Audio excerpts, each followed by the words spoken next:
मस्त पावसाळी हवा आहे, गरम गरम चहा पण आहे. भजी करूयात? चला. आणि नुसती भजी नाही बरं का, चहासुद्धा अमृततुल्य पद्धतीने कसा करतात हे सिक्रेट सकट मी तुम्हाला सगळं सांगणार आहे. चला करूयात भजी. कांदा भज्यांसाठी मी बारीक गॅसवर तेल तापायला ठेवलं आहे आणि मी इकडे तयारी करायला घेते. एव्हाना मला खात्री आहे की कांदा कसा चिरायचा याची तुम्हाला कल्पना असेलच, पण ज्यांना नाही आहे त्यांच्यासाठी सांगते. कांद्याचे दोन्हीकडची टोकं काढून टाकल्यानंतर आपण तो असा सोलून घ्यायचा आहे आणि ह्या ग्रेन्स ज्या आहेत आपण अगेन्स्ट द ग्रेन जाणार आहोत आणि हा कांदा कापून घेणार आहोत. याच्यामुळे आपण कांद्याचं स्ट्रक्चर बदलतो आणि पाणी ह्याला जास्ती रिलीज होतं, म्हणजे मग आपल्याला बेसन भिजवताना वेगळं पाणी घालायला लागत नाही.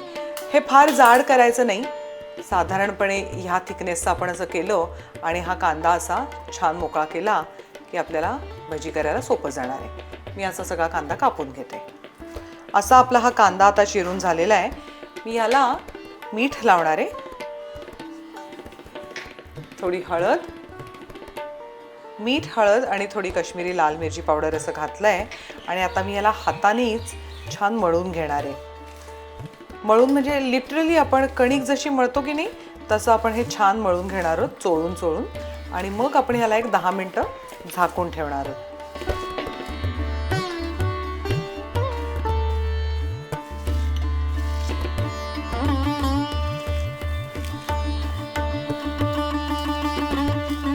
आता आपला हा चांगला मळून झालेला आहे, मगाचपेक्षा कांदा सॉफ्ट पण झालेला आहे.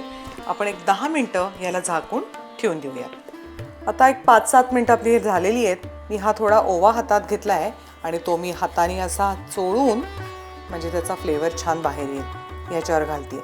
मग अशी आपण काश्मीरी रेड चिली पावडर घातली होती, ज्याला तिखटपणा कमी आणि रंग जास्ती असतो. तिखटपणा असलेलं लाल तिखट आहे. आता पुन्हा एकदा आपण ह्याला चांगलं मळून घ्यायचं आहे.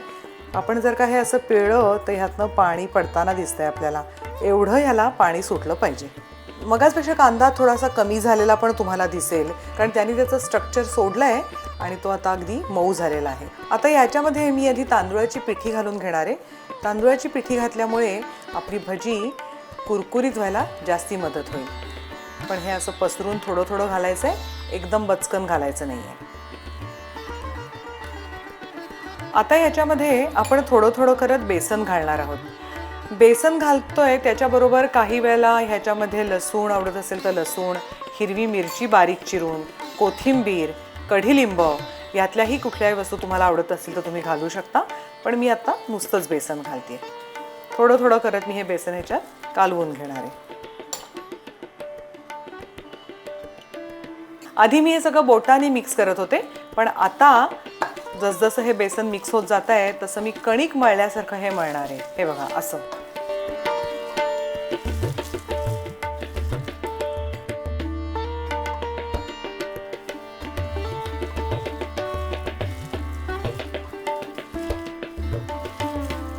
अर्धा किलो कांद्यामध्ये बरोबर 1 कप बेसन आपलं बसलेलं आहे आणि 2 चमचे तांदूळाची पिठी. बेसन कालवून झाल्यानंतर हे थोडेसे अर्धे बोबडे केलेले धने आहेत, ते मी ह्याच्यामध्ये घालते. याचा स्वाद चांगला लागतो.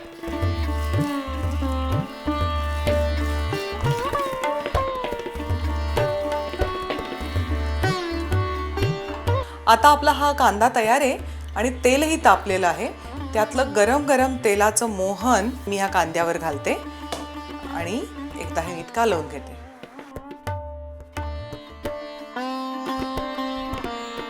तेल छान गरम झालंय. आत्ता मी गॅस बारीक ठेवलाय. रॅन्डम कांदा घेणार आहे आणि आपलं हे बॅटर मी तेलामध्ये सोडते. त्याला कुठलाही आकार एक देण्याची गरज नाही आहे, म्हणूनच त्याला खेकडा भजी म्हणतात.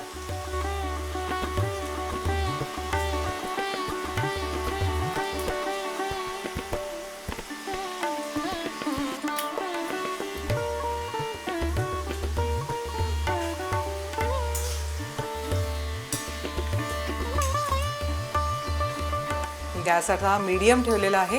अगदी बारीक गॅसवर तळलं तर आपली भजी फक्त तेलकट होतील.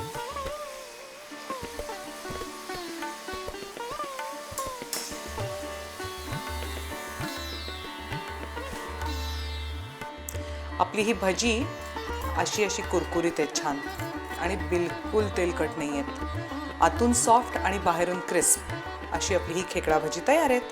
अमृततुल्य चहा जर का करायचा असेल तर त्याला गोकुळचंच दूध लागतं बरं का. हा कुठलाही स्पॉन्सर्ड व्हिडिओ नाही आहे, पण मी त्या स्टॉलवाले काय वापरतात ते तुम्हाला सांगते. अर्धा लिटर दूध आहे आणि त्याला त्याच्या निम्म म्हणजे साधारण 250 ml मी इथे पाणी घालते. साखर घालूयात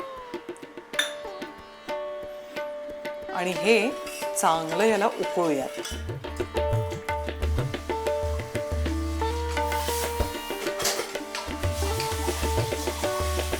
मी सगळी प्रपोर्शन्स तुम्हाला लिहून देणारच आहे.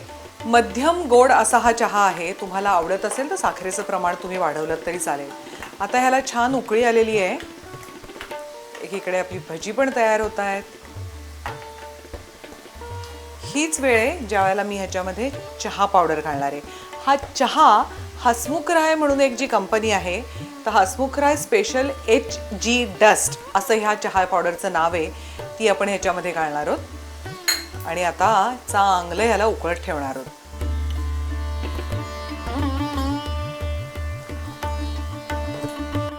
हा चहा छान उकळतोय, त्याच्यामध्ये मी आलं घालते.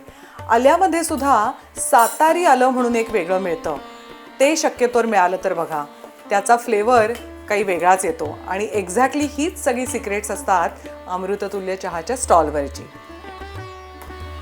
साधारण एक 4-5 मिनटं आपण चहा उकळल्यावर आता त्याचा रंगही आपल्याला छान आलेला आहे.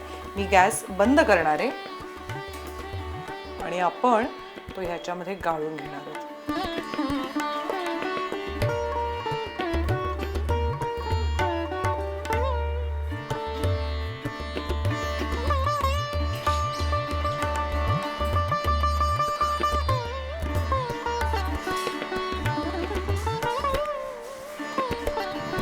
अशी ही स्टॉलवरची भजी आणि अमृततुल्य चहा. पावसाळ्यात ह्याच्यापेक्षा आणखी वेगळं काय हवं असतं. करून बघा आणि मला नक्की कळवा. भेटूयात भाकरी टू ब्राउनीच्या पुढच्या एपिसोडमध्ये. चिअर्स.